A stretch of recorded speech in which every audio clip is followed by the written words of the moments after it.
तुम्हारे खर्चे ना दिन प्रतिदिन बढ़ते ही जा रहे हैं, कोई कंट्रोल नहीं है तुम्हारे खर्चों पर। माँ, तुम्हें कोई अंदाजा भी है कि मैं कितनी मेहनत से पैसा कमाता हूँ? और तुम, हमने कोई यहाँ धर्मशाला खोल के नहीं रखा है जो तुम्हारे रिश्तेदार हर रोज मुंह उठाकर यहाँ चले आते हैं। अब पापा नहीं है तो ये घर मेरा है। हाँ बेटा, मैं तुम्हें कैसे समझाऊं कि केवल बिजली का बिल देने से ये घर तुम्हारा नहीं हो जाए। अब भी ये घर मेरा ही है। माँ, आगे से ध्यान रखना। अब जाओ और मेरे लिए ना ब्रेकफास्ट रेडी कर दो, मुझे ऑफिस के लिए देरी हो रही है। अब से ना मैं तुम्हारे लिए ब्रेकफास्ट नहीं बनाऊंगी। हाँ, नहीं बना सकती? पर माँ, अब पिंकी, मेरा ब्रेकफास्ट रेडी कर दो ना, मुझे ऑफिस के लिए देरी हो रही है। ओ हेलो, मैं तुम्हारी नौकर नहीं हूँ, जाओ और खुद बना लो या अपनी पत्नी से कहो कि तुम्हारे लिए ब्रेकफास्ट बना दो। वैसे भी माँ ने तुम्हें पैम्पर करके रखा है। अच्छा, और तुम जो आए दिन माँ से नौकरानी की तरह काम करवाती हो, उसका क्या? माँ तुम्हें बहुत प्यार करती है और तुम्हारा पक्ष भी लेती है, तो तुम माँ को अपने साथ ही रख लो। अब ना मैं इस घर में नहीं रहूंगी। अब और मैं तुम्हारे लिए बोझ नहीं बनूंगी, इसलिए ये घर छोड़कर हमेशा हमेशा के लिए इस घर से जा रही हूँ। मेरी वजह से आए दिन घर में झगड़े होते, कलेश होते, और तुम लोग हर दिन मुझे ताने मारते रहते हो। इतने ताने तो तुम्हारे पापा ने भी मुझे नहीं दिए। उस टाइम तो मैं अपने पैरों पर निर्भर नहीं थी, लेकिन अब तुम्हारे पापा की पेंशन से मैं अपने पैरों पर आत्मनिर्भर हूँ। अब मैं तुम्हारे तानों से बहुत तंग आ चुकी हूँ, इसलिए ये घर छोड़कर जा रही हूँ।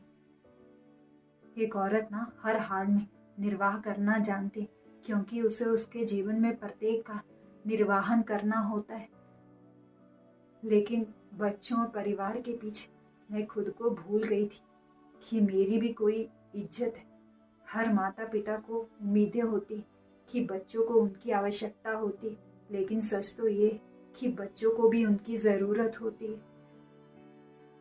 अपने से बड़ों से सुना था कि माता पिता जो बचपन में प्यार अपने बच्चों से करते हैं, प्रेम करते हैं, सपोर्ट करते हैं, उसी के अनुपात में बच्चे उन्हें बुढ़ापे में लौटाते हैं।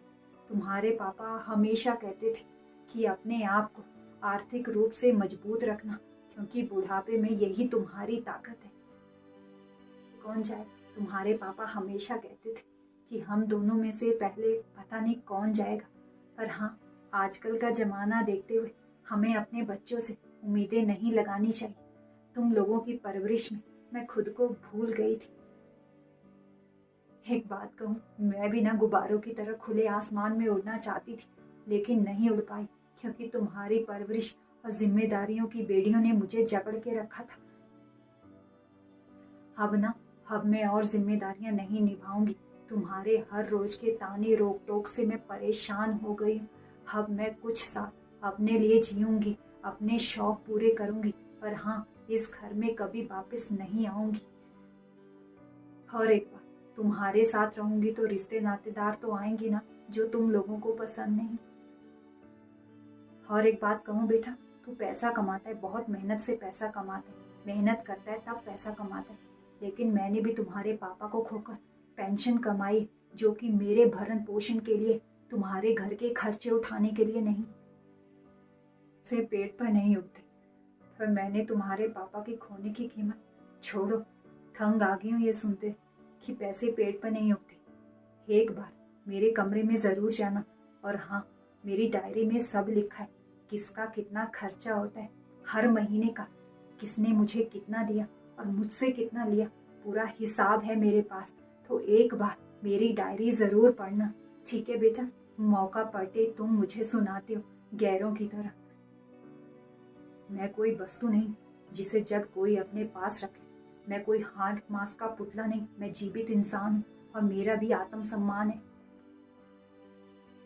सारी जवानी गवा दी तुम लोगों की परवरिश और सपने पूरे करने के लिए, और तुम लोग कहते हो कि हमारे लिए किया ही क्या?